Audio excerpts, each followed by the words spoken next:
All right, guys, and welcome to this live stream. And sorry about the delay. I had to finish a presentation first because there are some pictures that I was not able to insert, so it did take a bit longer time. And I will start with the presentation first, and afterwards I will answer some questions that have been asked in the, under the YouTube videos, and afterwards I will check up the chat. So, and if you do stick to the end, I also will add some bonus at the end of the live stream as well. So I will just start with questions first, or presentation first, and let me share my screen. All right, guys, so welcome to the live stream. Basically today's live stream is about DHT blocking and growth stimulation, right? And why you basically should wait and not start with both at the same time, because there is a reason for it. And what we often hear is that, or what's a big mistake a lot of guys do is that they focus all the things on blocking DHT. Like everyone tells you that the #1 enemy is DHT, right? So you need to block DHT. And you hear that there's anti-DHT, let's kill DHT. Like everyone's going crazy about DHT and everyone's going crazy about growth stimulation, right? You need the minoxidil, microneedling, PRP, and all other methods. And this sounds similar here, right? But it's what they are missing basically is that you need to address each step separately before you can move on from blocking DHT to growth stimulation, right? You cannot just kind of start with those two at the same time, because you're skipping the steps and they will catch up at some point and cause issues in the treatment or make treatment less effective. So basically, what we need to kind of understand is that we need to keep the treatment as simple as possible, right? This is important, because if we make it too advanced and more complex, it is much harder to troubleshoot it, right? If there is something wrong in it, it will be much harder to find out what is actually problems there, and we will be kind of more hopeless to understanding what is going on, what is causing problem, right? So if you are keeping it simple and not complex, it will be much easier for us in the future to find out what is the problem. And also, it's important to understand that blocking DHT, and you can block DHT by natural ways, right? And you can block DHT by pharmaceutical ways. But basically, the point is that for some, blocking DHT can be enough to regrow hair, right? If it's the only problem that is causing hair loss is DHT, and they catch the trend earlier in the pattern, they can basically get results just by blocking DHT. And of course, like if you want to have awesome results, you need some kind of growth stimulant, right? But sometimes if the hair loss is in the early stages, then blocking or addressing DHT can be enough to kind of be able to have a nice recovery. And by a nice recovery, I mean, like, for example, this guy here. So basically he was around 18.5, 19 when he joined my program.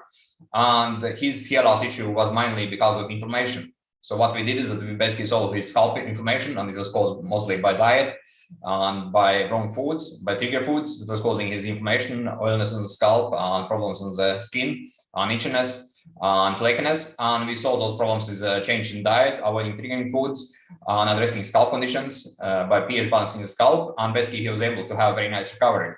And this is his baseline, and this is around, I think, 4 or 6 months results, 3 months results, and this is 6 months results, if I remember correctly. No, 1 year results. On 1 year results on hairline, like this. And basically what happened is that when we solved those problems, he was able to have a nice recovery, and then we basically added the DHT blocker. In his case, he's microdosing finasteride, right? And he was able to have a very nice recovery without even adding any growth stimulants like minoxidil or microneedling. And this is back in 2018. So now in 2021, he's part of my team. And he has still his hair, right? And he didn't need to add any growth stimulant to keep his hair, right? So basically, he addressed online conditions and blocked DHT, and it was enough for him to sustain his hair and keep them until now. And I also will insert a link where you can speak with him if you want to know more about his situation and how my program did help regarding his hair here. And here is my results, right? And basically what happened is that like in the first picture, basically, I was having the hair loss issue, right? I was losing my hair for several years, but then I was able to basically recover from the hair loss after around 7 months on finasteride, right? This is baseline, and this is 7 months recovery, and this is a 12 months recovery, right? So basically, I was able to have a very nice recovery. Like, it is not the same as with applying growth stimulants like minoxidil or microneedling, right? This is a different thing, but still, I was very happy with the results, right? So it is like, for example, if you, like I said at the beginning, if you catch pattern early, you can get awesome results. and you can basically keep your hair for a long time, right? If the only problem is DHT, right? So addressing DHT can basically recover your hair. And in my case, at that time, I mostly had DHT issue, and because of addressing it, I was able to have a very nice recovery after 7.5 months. And you can see at 12 months, it was like a night and day compared to it, right? But of course, it's not the same as now, because I also address my hair loss issue from every possible angle. Plus, I also use growth stimulants to regrow back my hair. So that's the difference. And here is basically my results. Like this is a few months into taking finasteride, and this is a peak results 24 months later, right? So a huge difference. And you can also see that the difference between, for example, like a blocking DHT results compared to minoxidil results is that minoxidil grows back the hair in the areas where they are now here for a long time, right? So that's the difference between them, because what, for example, DHT blocker does, it is going to thicken up this existing hair. Right? You can see basically that I have like I still have those window peaks around here, right? It's not like it has filled in completely. Like now my hairline is like this, right? You can see that my hairline is different than it was from my peak results of taking finasteride, right? But it was nice recovery compared to where things were in the beginning of my journey with finasteride, right? So there is kind of my point here is that blocking DHT has its limitations, right? It can thicken up your hair, but it's not a growth stimulant, right? So if you have a lot of thinning that you need to address, then you need to have some kind of growth stimulant, right? But of course, you need also address DHT, right? And sometimes it is better to just wait out and see what you can get from blocking DHT before you add any growth stimulants. All right. And you need to solve hair loss step by step. Don't skip steps, right? Because what happens if you skip steps, like for example, if you are having this kind of problem, you have a DHT issue, you have scalp inflammation, nutrition deficiencies, and some gut health problems, right? So you are not getting enough or getting nutrition where it should be, like or supplements. And then you also want to stimulate hair regrowth, right? So basically, what the most guys do wrong is that they jump steps. And what I mean by jumping steps is that, for example, they are having a DHT problem, right? DHT is the issue. And then they start to take, for example, a DHT blocker like finasteride, and then they add minoxidil, right? So basically, they go from this stage right to the stimulation, right? So they block DHT and start to stimulate regrow with minoxidil.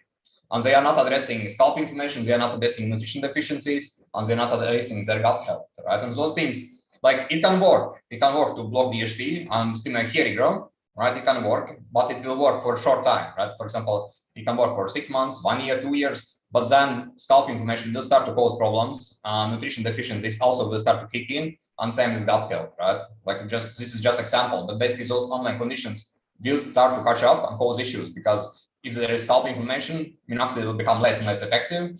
If there's nutrition deficiencies, then blocking DHT will not help, because, for example, vitamin D deficiency can keep causing hair loss issues. Like I had my DOPA problems back in my early 20s, right? Because those things here, like we need to understand that there is a difference between online causes and other issues like androgenic alopecia, for example, right? Because those on here are underlying causes like scalp inflammation, like nutrition deficiencies, and gut health. Those are underlying causes we need to address in the background at the same time as we do the treatment. So basically, the right way to do this, for example, this example would be blocking DHT, addressing scalp inflammation internally and externally, and addressing nutrition deficiencies, finding out what kind of nutrition deficiencies there are at the moment, and addressing gut health, right? And then one can still start to stimulate hair regrowth and get awesome results. But one cannot jump from blocking DHT to growth stimulation right away. That's not the right way to do it.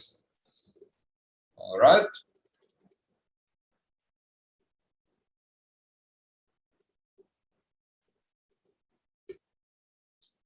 And this is basically what happened to me when I was skipping the steps. Like this is my results from peak results after 24 months of blocking DHT. Like awesome results, as you can see, like said in previous picture, on previous presentations. And then I got scalp inflammation, right? Because I was not addressing my scalp conditions. Like basically what happened is that back when I was taking finasteride at 24 month peak, basically I was kind of addressing only DHT, and my scalp was most likely out of balance, right? There was just something that needed to trigger my scalp conditions and basically fire up inflammation. But I didn't know back then that it could happen, right? So I was just taking finasteride. I was happy with my results. Everything is awesome. And then 4 months later, I basically lose ground again. I did lose like almost 50% of the gains I got from blocking DHT. Right? You can see that how thin my hair become compared to peak results. Right? And basically what happened is that I could just touch my temples, for example, and I would get like 5-6 hairs in one pull. I could just pull like this, and I would get a lot of hair in my fingers at this stage because my scalp was so inflamed. An inflamed scalp made that hair were weak. Hair follicles become weak, and they were falling out rapidly. Right? And this is basically like this is 4 months later, and this is around 5 months later. So when I decided to cut my hair, because I started with like a topical steroids, and I also started ketoconazole shampoos back then, and they kind of helped me to gain ground again, right? But the thing was that basically my situation was so bad that I needed to cut my hair short because, first of all, it was like it became a big mindset issue because I could not stand to see my hair falling all the time out, so I just wanted to cut them hair short to not seeing a bunch of shedding all around me. So basically, I cut my hair short and started to apply topical cortisones and use keto shampoos at 2%. So, and it did help me to gain ground, but of course, those are short-term solutions, right? Because you need to address this inflammation thing if you are having it from internal factors and from external factors, not just by addressing it from a symptom perspective. And the thing is that I want to kind of show what happens if you are blocking DHT and stimulating hair regrowth at the same time, right?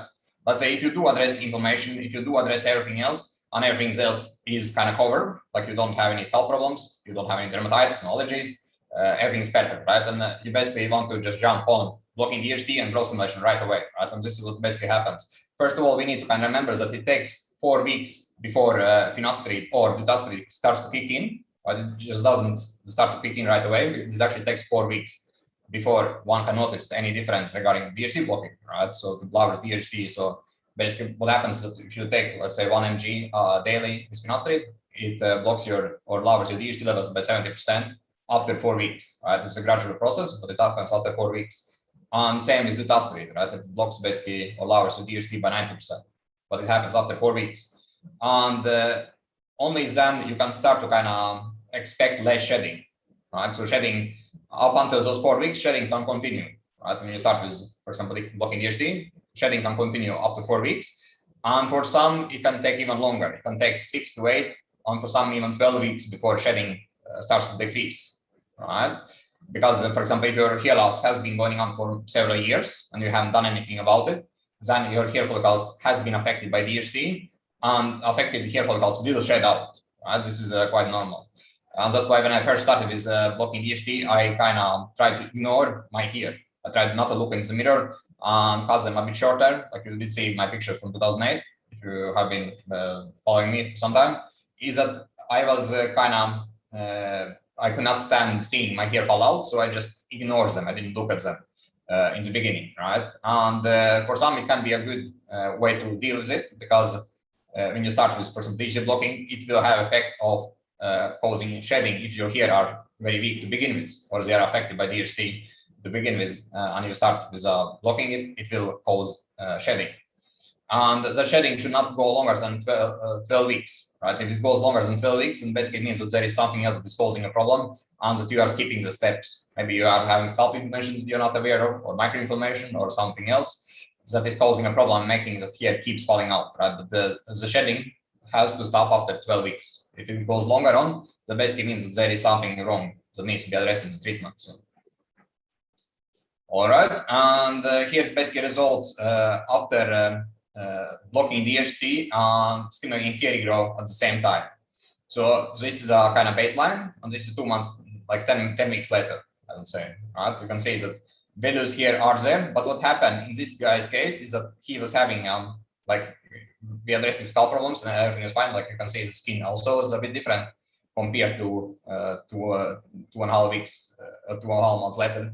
is that he started with DHT blocking and growth stimulation almost at the same time, right? And what happened basically is that he was still having a very high shedding rate, but he was also seeing hair regrow results, like small values here growing out in the temples, right? And this is this is basically a sign that growth stimulation do work, right? But again, at the same time, he also was experiencing quite massive shedding of existing hair because he kind of started with both of those treatments at the same time, right? So if he had started with DHT blocking first without adding minoxidil, it would most likely be easier for him, and it would have a less shedding effect, right? Because when there is DHT blocking and growth stimulation, both of them will cause additional shedding.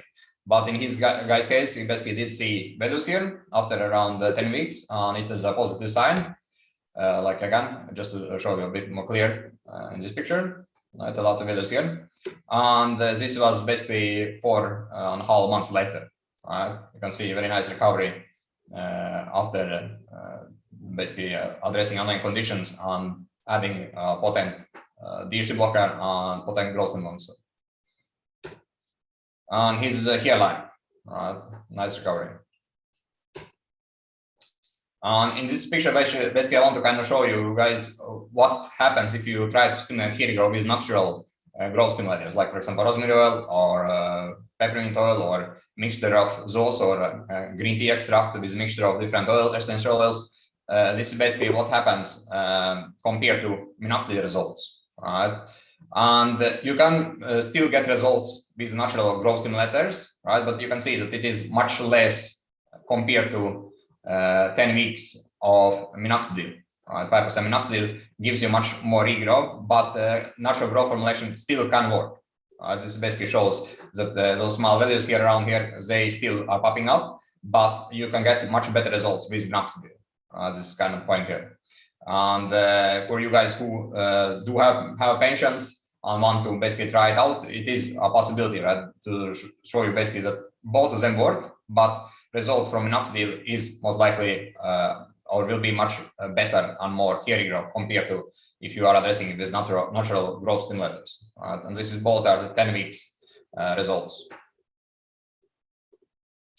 And here's my own hairline, because I think when I have my camera on my laptop, it is a bit hard to see how my hairline looks like at the moment, but this is basically how my hairline is.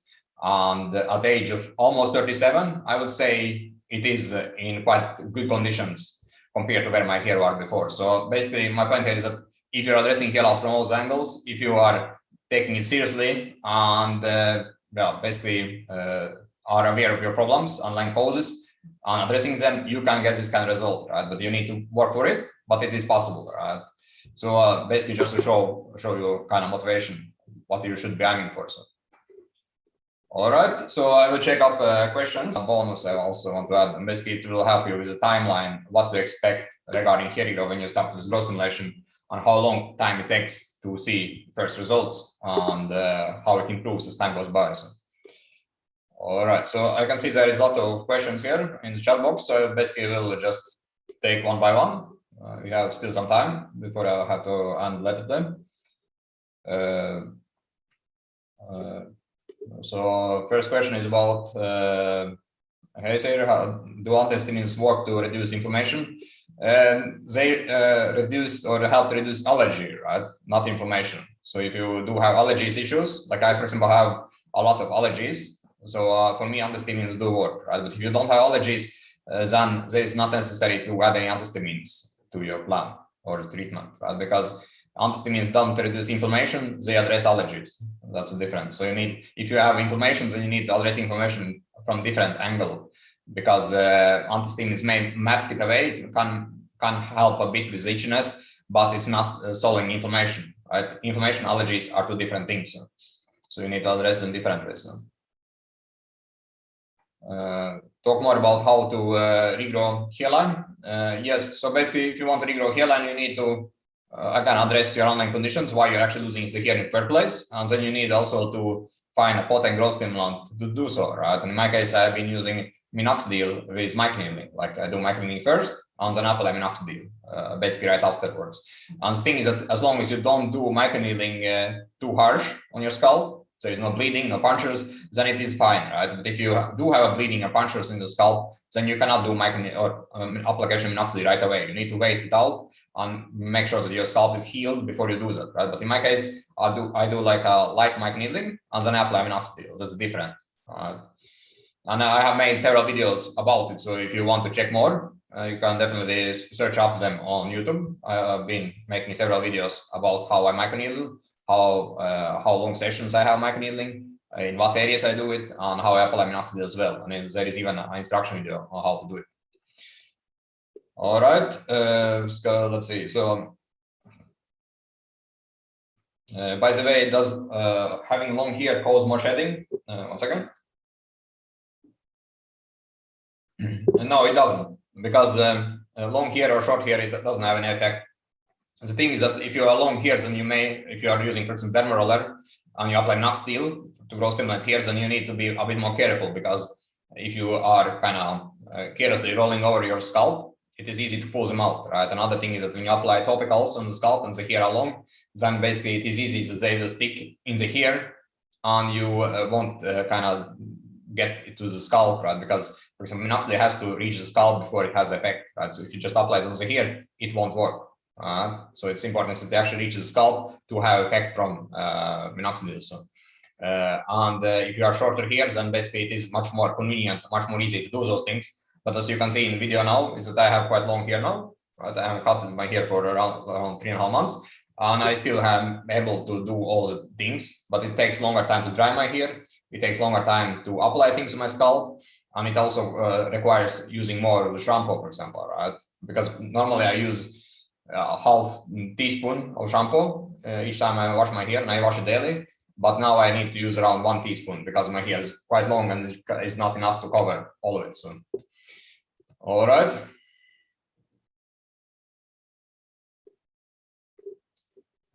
Let's see. Hello, Alex. Hello, Alex. Glad to hear you live. Watching your 7 years now. Okay, awesome. That's a long time now. Regarding question about how can I detox my body? Like again, you need to basically find out what is main cause here. If you need to detox body in the first place, basically by detox, kind of depends on what kind of problem you need to address. Is it a detox, just kind of regular detox, or it's more deep style detox, right? Because there can be several types of them. There can be like intermittent or fasting, for example. Water fasting can be a detox, but also drinking, for example, lemon water in the morning with, for example, turmeric can also be detox, right? So you need to kind of find out what is your main problem here? Is it skin problems? Is it inflammation? Is it just a regular detox, right? And then you need to basically structure the right one for your conditions. This is important because if you just do a simple lemon water detox, let's say there's some turmeric in it, that may not be enough to address the problems you're having, right? If you are having serious inflammation in the scalp or serious flare-ups of the skin or something, then you need to most likely have a deeper detox that is addressing that right problem, right? Other question is Nizoral using in long term safe, like using normal shampoo? Like again, I would not recommend to use Nizoral long term. There is a lot of misconceptions that one needs to use like a ketoconazole shampoo all the time, but it's not necessary, right? Because your scalp has to be that healthy that you don't need to use those things, right? You just basically use in the beginning of the treatment to make sure that your scalp gets deep clean. It is it's okay, right? You have removed the fungal problems there or address them, and then you basically continue without it, right? You don't need to end up in the cycle or keep using it all the time, because there is some health concerns about ketoconazole, right? That's one thing, and the other thing is that it is quite drying for the hair. It is quite drying for the scalp, and that's why I don't use it anymore, right? Last time I did apply reaching for my scalp was like around 2 months ago or something, right? And basically I still have my hair, right? I still don't have any inflammation and I still have my hair. So it is quite effective if you are having scalp problems in the beginning of the treatment. Then you basically need to use it more often, like some kind of ketoconazole shampoo, especially if you are fungal problems in the scalp. But afterwards, it's not necessary, right? You basically, when you are addressing your diet, avoiding triggering foods, addressing your scalp conditions, then using ketoconazole is not that important anymore. It's not necessary. It's just basically beginning, because you're already blocking DHT with other methods, you're stimulating here with other methods, and like other anti-androgen like ketoconazole is not something you need to add to this treatment, because just trying to add it to this, like to your plan, basically can cause additional problems like your scalp health and dryness as well. So also here. So. All right.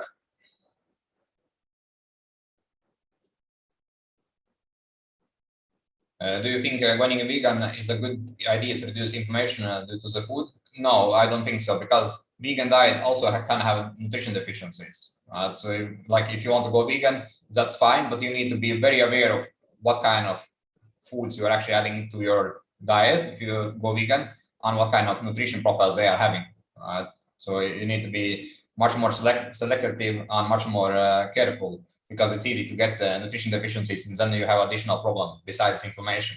So you suddenly have two problems to work on. And basically what you need to do is that you need to avoid the triggering foods, right? That's the first step. You need to find out what is the triggering foods, and then you need to rebuild your diet from the triggering foods and finding out what is causing issues. All right.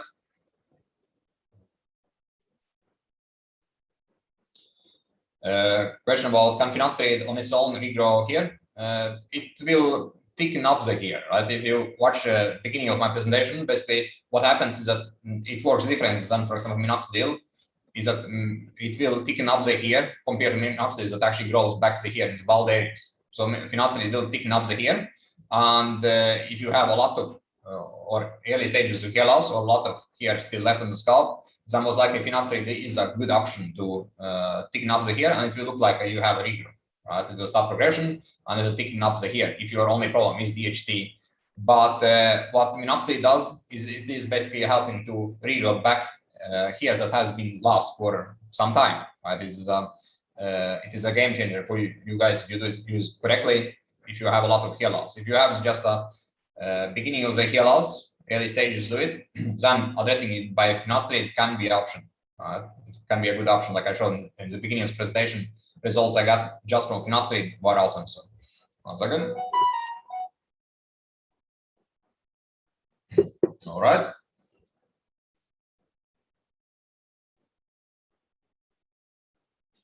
Next question about toxic. Do you still cycle minoxidil? Why it is good to cycle it? Yes, I do it from some time to time. And basically, the reason you want to cycle minoxidil is that you want to avoid too many chemicals on your scalp. Right? For example, if you are applying, for example, minoxidil, then you also are using ketoconazole shampoo and possibly some other treatments on the scalp directly. Right? It will be a lot of things on your skin that it contains chemicals, right? And some of it gets absorbed into the body, and it's not good. So that's why basically when you have reached maximum regrowth potential, there is not much you can squeeze out anymore, and then there is no additional benefits of keep applying minoxidil. Right? It's only reason kind of guys are keep applying minoxidil is that they haven't addressed all the underlying conditions, and then afterwards they catch up and cause issues. Right? So if you have addressed underlying conditions, and if you cycle minoxidil right away by tapping it down over time, and the hair have kind of reached maximum regrowth, then they won't fall out, right? And then you don't need to apply minoxidil anymore. Or you can apply it from time to time to kind of possibly thicken up the hair, or if you see it, maybe taking a break from minoxidil, and then you will restart it and see if you can get more additional benefits. Because sometimes when you start with the treatment, it can have additional benefits in the beginning of it, right? You can get extra regrowth. But other than that, it's not necessary to keep applying. So, all right. Question about how do you manage severe dermatitis, because it has stopped all my results for years and I can't get it under control. Again, you need to address it from internally and externally. You need to solve your diet, you need to avoid triggering foods, and you need to address your scalp conditions. Regarding dermatitis and using minoxidil, finasteride, like on shampoos, like again, you cannot use them because it will just fire up your dermatitis. You need to solve the dermatitis first, and again, it is by diet, scalp conditions, addressing topically, possibly with ketoconazole shampoo, possibly with some apple imager, possibly with steroids. Right? You need to basically find out what is the issue here. So.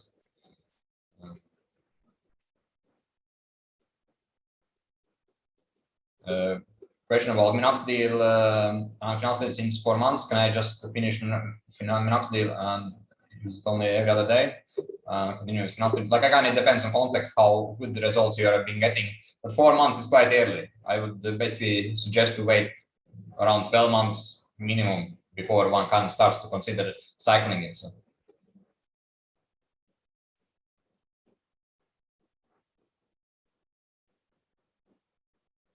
All right, I will just quickly take a few more questions because I'm running out of time.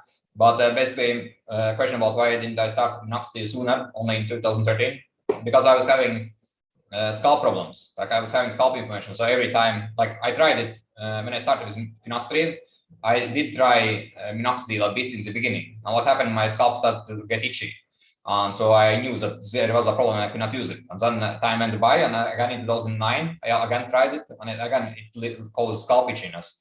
And then I tried it in 2011 when I was applying steroids, but also again it caused scalp problems. So basically, from that time, I kind of understood that there was some problems with my scalp. And when I finally solved my scalp problems in 2013, then I gave minoxidil a new chance, and it did work like a magic, right? Because my scalp was healthy.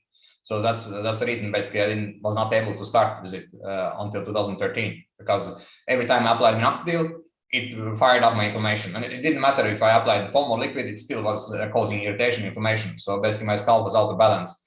I just didn't know what was causing it, what was happening. But basically the point is that if your scalp is healthy, then you can apply minoxidil, and it's not a problem. So.